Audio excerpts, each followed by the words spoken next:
These are perilous times for leading for equity. We see some leaders giving up, and we see others doubling down on self-righteousness. Neither one of these are really going to be effective in helping us lead toward more equity. Today, I want to share 5 evolutions for your equity leadership.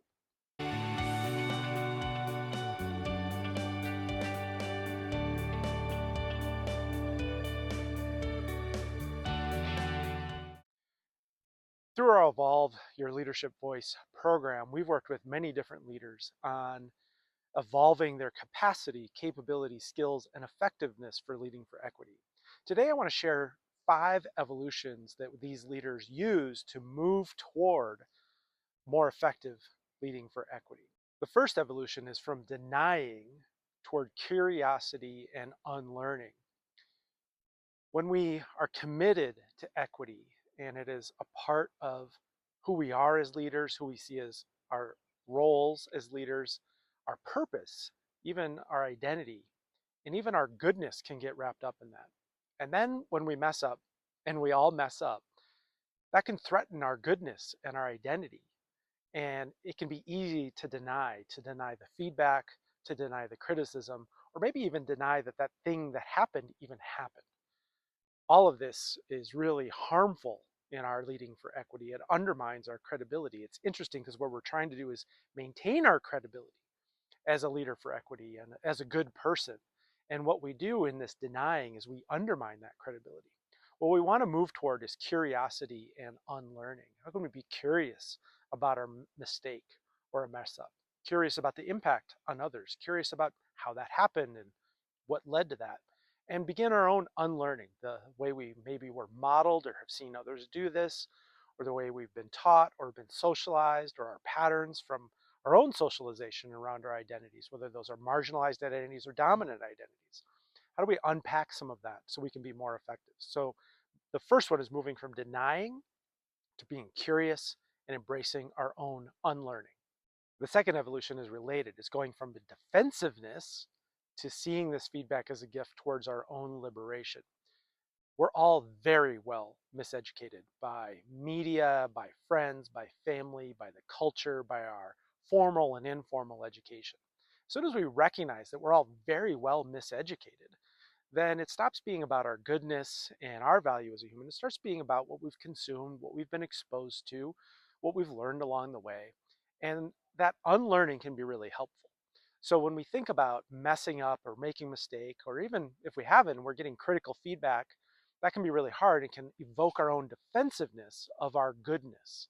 And what we want to do is shift from defending that we're a good person, because you are, and instead see this feedback, this criticism, as a gift toward our own liberation. If you can point out how an analogy that I've used is unintentionally really harmful or supporting a system of oppression that I'm really against, then that's a gift toward helping me understand my own liberation.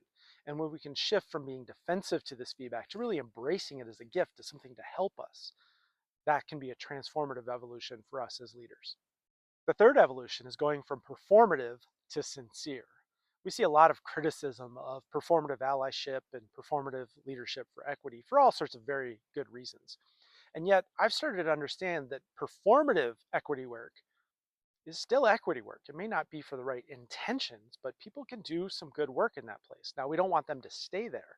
But a lot of times I think we demonize performativity in allyship or equity work rather than seeing it as an entry point and a place we want to help people grow and evolve from. We often think we need to change people's minds and that will change their behaviors, but so much psychological research shows us that changing behaviors changes attitudes. We might think about recycling as an example. We try and convince people that recycling is a good idea and hope that they do that. What we've found over time is that making recycling so easy uh, gets people in that pattern of behavior, and then that changes their attitudes to be very supportive of recycling. So how do we think about performativity as a step in the process, maybe an entry point to nurture, encourage, and help people grow and learn and move from that performativity where they're doing it for likes or credit or to be seen as a good person and recognize they're still doing good things, and we want to move that evolution along to where it is sincere and a part of them. And this really helps us when we embrace that sincerity. It becomes more about our actions than our goodness. So we become less defensive, more open, more sincere. We do it when it's hard. We do it when it's inconvenient. We do it when it might even not serve us, or we might pay the price for it. So moving in this evolution can be really helpful. The fourth evolution is moving from self-righteousness to effectiveness. And this is a one I struggle with and work at and think about all the time because it's so easy for me to fall into self-righteousness.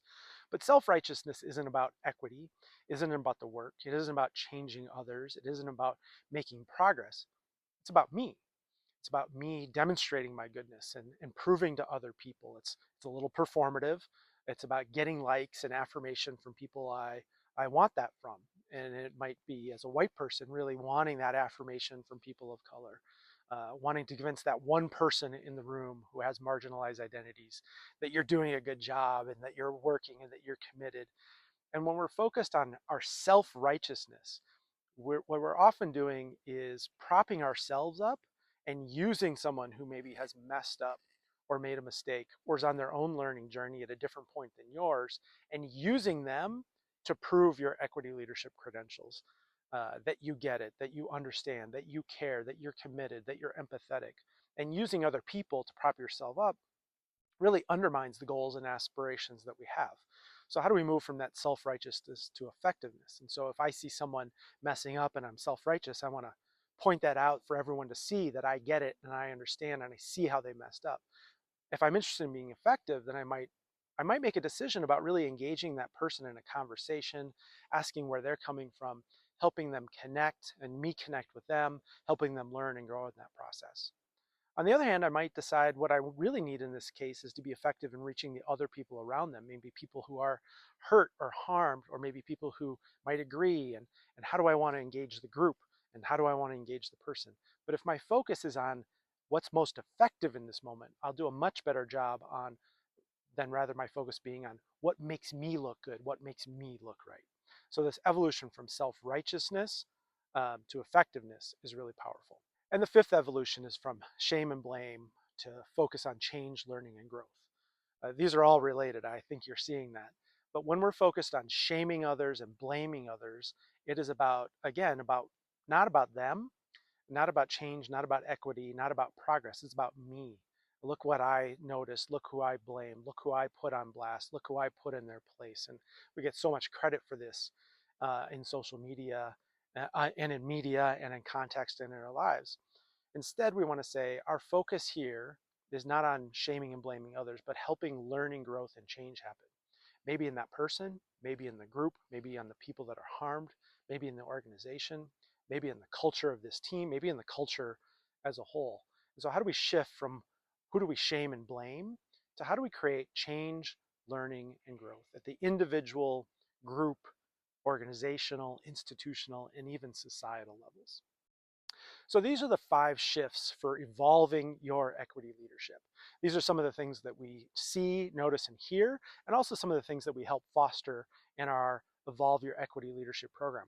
If you're interested in some of these evolutions and really digging in through this coaching program, individual and group coaching, more than 30 different very short video modules to really support you in this growth and your evolution.